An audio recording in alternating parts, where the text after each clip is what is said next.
निर्धारित करना कि हम कार्तिक के जो 7 नियम है, कार्तिक के महीने के जो 7 नियम बताए गए हैं, कम से कम हम 7 नियम में से एक नियम ऐसा पकड़ें जिससे हमारा जीवन सार्थक हो जाए।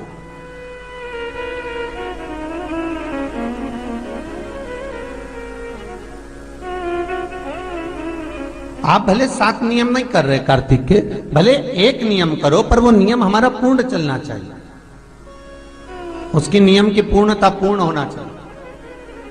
आपको कहा था कार्तिक के 7 नियम हैं, उसमें पहला दीपदान, दूसरा तुलसी पूजन, तीसरा भूमि पर शयन, चौथा शरीर पर तेल नहीं लगाना, पांचवा सुंदर दलहन की चीजों का त्याग करना, और छठा ब्रह्मचार्य व्रत का पालन करना, और 7वां अपने जीवन में कार्तिक के महीने में चाहे वाणी का संयम हो, चाहे भोजन का संयम हो, चाहे शब्दों का संयम हो, चाहे दृष्टि का संयम हो, चाहे इंद्रियों का संयम हो, वो संयम रखें।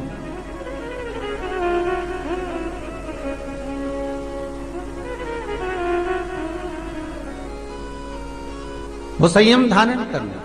अब हमें ये ज्ञात करना है कि 7 नियम जो कार्तिक के महीने के होते हैं, कार्तिक माहत्म में जो 7 नियम बताए गए होते हैं, इन 7 नियम में से कोई एक नियम हम हमारी जिंदगी में उतार लें, कोई एक नियम हम हमारे जीवन में उतार लें, जिस नियम के बल पर हमें परमात्मा का साक्षीकरण हो जाए।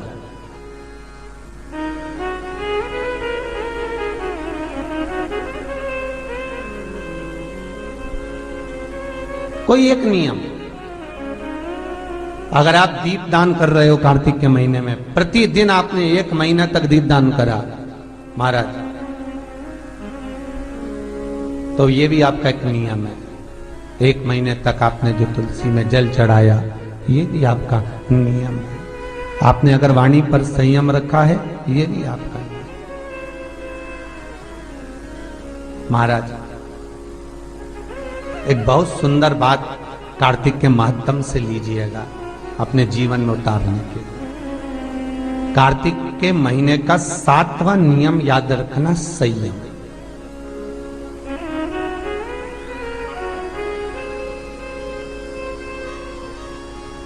किस समय पर किस चीज का संयम होना चाहिए, ये हमारे विष्णु पुराण किस किसने सुनी है?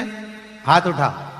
विष्णु पुराण का 5वां अंश कार्तिक खंड वर्णन करता है, या स्कंद पुराण का कार्तिक खंड को उठा लीजिए, वो वर्णन करता है 24 तरह के दिए होते हैं। कितने तरह के? 24 तरह के दीप होते हैं। उस दीप में सर्वाधिक श्रेष्ठ दीप होता है तुलसी दल का दीप, तुलसी की डंडी से जो प्रकट किया जाए। बत्तियों का भी क्रम है, एक लंबी बत्ती होती है, एक गोल बत्ती होती है। होती कि नहीं होती? लंबी और गोल।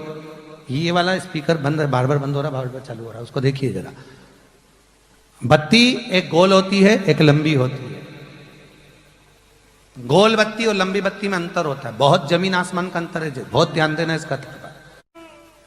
गोल बत्ती किस किस देवी देवता पे लगती है और लंबी बत्ती किस किस देवी देवता पे लगती है, तो स्कंद पुराण और विष्णु पुराण दोनों कहती है जो लंबी बत्ती होती है वो पितरों की जगह पर, पूर्वजों की जगह पर, पूर्वजों की जगह पर, बड़ के पेड़ के नीचे, पीपल के पेड़ के नीचे लंबी बत्ती का प्रमाण है। किसी देवी के स्थान पर, जो देवी की पूजन करते हैं, जगदम्बा की पूजन करते हो, पार्वती की करते हो, लक्ष्मी की करते हो, कुल देवी का स्मरण करते हो, लंबी बत्ती का प्रमाण। और जो गोल बत्ती होती है, वो गोल बत्ती का प्रमाण किसी हनुमान मंदिर, राम मंदिर, शिव मंदिर, जितने देवताओं के मंदिर हैं वहां पर गोल बत्ती का प्रमाण। लंबी बत्ती देवी के स्थान पर इसलिए जलाई जाती है क्योंकि देवी वंश की और लक्ष्मी की वृद्धि करती है। तो लक्ष्मी और वंश बड़ा होना चाहिए, लंबा होना चाहिए। और देवता के सामने गोल बत्ती इसलिए लगाई जाती है कि हमारा मन, ये चित्त, ये वृत्ति आपके चरणों में टिकी रहे और एक दिन हम भी वैकुंठ का वास करें, इसलिए गोल बत्ती लगाई जाती है। एक सहस्त्र बत्ती होती है, करें दर्शन कभी? यहाँ पे माताएं बैठ बैठ के बनाती रहती है 100 बत्ती, 108 बत्ती, 108 बत्ती बनाकर भगवान के सामने। उसका क्या प्रमाण है? कौन से पुराण में लिखा है कि 108 और सहस्त्रावली बत्ती लगाई जाए? तो स्कंद पुराण में कार्तिक खंड के अंदर स्पष्ट किया गया सहस्त्रावली बत्ती, 108 लंबी बत्तियों का जो प्रमाण है वो कहते हैं कि जिस व्यक्ति ने किसी तीर्थ को ना करा हो, पूरे तीर्थ नहीं गए हो, सारे तीर्थों का स्नान नहीं करा हो, किसी तीर्थ में दर्शन करने से वंचित रह गए हो, तो 108 बत्ती की एक बत्ती बनाकर किसी नारायण के मंदिर में, शिव मंदिर में, देवी के मंदिर नहीं, केवल देवता के मंदिर में अगर उसको घी में भिगोकर प्रज्वलित कर दिया जाता है तो सारे तीर्थों के दर्शन का फल उस जीव को प्राप्त हो जाता है। उसको सहस्त्रावली बत्ती। दान का मतलब जानते हो आप लोग? क्या मतलब है? यमुना जी के घाट पर जाना, गंगा के घाट पर जाना, नर्मदा के घाट पर जाना और घाट पे जाके दिया लगाना, उसको हमारे यहां क्या कहते हैं? दीपदान। पर दुनिया के लोगों ने दीपदान के महत्व को कुछ दूसरा ही बना दिया। दिया जलाते हैं और नदी में छोड़ते हैं। भैया कौन सी पुराण में लिखा है दादा? कौन सी पुराण में लिखा है कि दिए को उठाकर नदी के अंदर छोड़ो? एक बात बताओ, सास तुम्हारी ऐसी बैठी सामने, तुम उसकी पूजन करोगी या थाली रखोगी या दिया जलाओगी तो उसके सामने रखाओगी कि उसके सिर पे जलाओगी? अरे बोलो तो सही, दिया कहां जलाओगे? उसके सामने कि सिर पे? पर दुनिया के लोग दिया कहां जला रहे हैं? दिया जला के छोड़ते हैं गंगा जी में, यमुना जी में, सरयू जी में, उसके अंदर छोड़ते हैं। तो ये तो दोष है ना, ये तो दोष माना जाता है। दिया दान करने का सबसे बड़ा क्रम है कि दीप दान करना है तो घाट पर लगाइए, पीपल के वृक्ष के नीचे दीप लगाइए। कार्तिक महीने में पूर्णिमा के दिन जो दीप दान दिया जाता है, उस दीप दान की बड़ी महत्वता होती है। हिंदू धर्म में केवल 3 दिन ऐसे होते हैं जिसके दीप दान का फल मनुष्य को नहीं मिलता। हिंदू धर्म में केवल 3 दिन ऐसे होते हैं जिसके दीप दान का फल मनुष्य को नहीं मिलता। कौन से 3 दिन है? जल्दी बोलो। हिंदू धर्म में 3 दिन ऐसे हैं जिसके दीपदान का फल मनुष्य को नहीं मिलता। पहले नंबर पर धनतेरस, दूसरे नंबर पर रूप चौदस और तीसरे नंबर पर दीपावली। इस दीपावली, धनतेरस और रूप चौदस, ये 3 दिन दिए दान का फल मनुष्य को नहीं मिलता है महाराज। क्यों नहीं मिलता महाराज? हम तो जला जला के और ओटले पे जलाएं, पीपल के नीचे लगाएं, खूब दीपदान करते हैं, तो इसका फल मनुष्य को क्यों नहीं मिलता?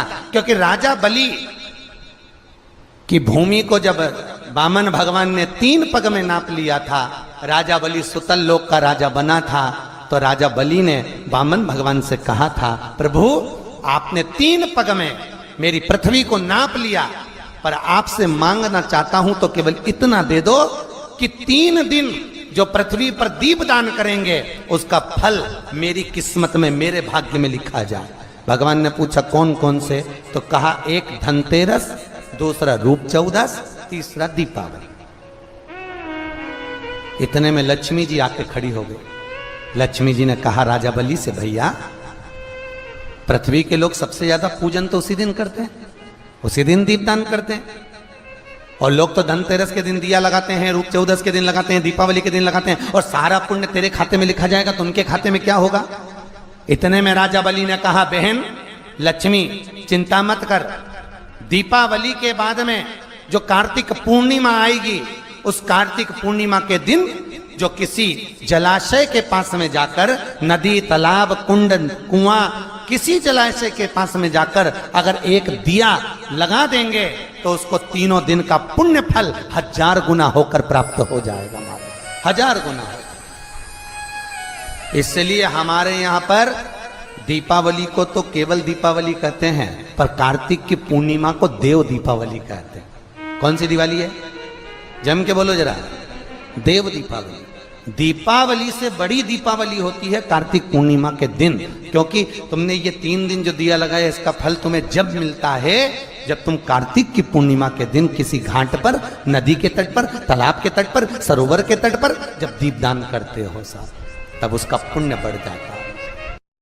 कार्तिक के महीने में 10वीं तिथि को जो तुलसी की डंडी को घी में भिगोकर अपनी कामना कर कर भगवान के सामने दिए में रखकर जला देता है, दिए की तरह उससे आरती उतार देता है, कहते हैं उसका जन्म दूसरी बार पृथ्वी पर नहीं होता, वो भगवान के गोलोक धाम में जिंदगी भर के लिए विराजमान हो जाता है। जिंदगी भर के दीप की बात।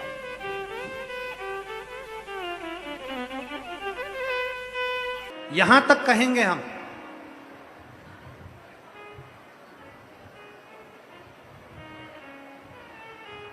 शरद पूर्णिमा से कार्तिक पूर्णिमा के बीच में, शरद पूर्णिमा से कार्तिक पूर्णिमा के बीच में प्रयास करना।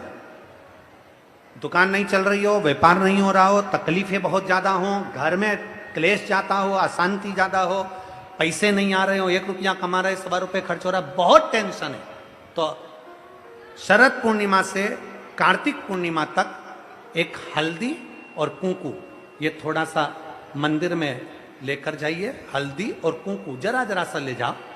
अशोक सुंदरी वाली जगह पर पहले शंकर जी पे जल चढ़ा दो, अशोक सुंदरी वाली जगह पे जल चढ़ा दो, और वह हल्दी और कुंकू की एक एक बिंदी अशोक सुंदरी वाली जगह पर अपनी कामना कर कर लगा कर आओ। उसी में से वो हाथ जो तुम्हारा गीला है कंकु हल्दी का, वही हाथ लाओ, घर में प्रवेश करते समय अपनी देहली पर थोड़ा सा लगा दीजिए।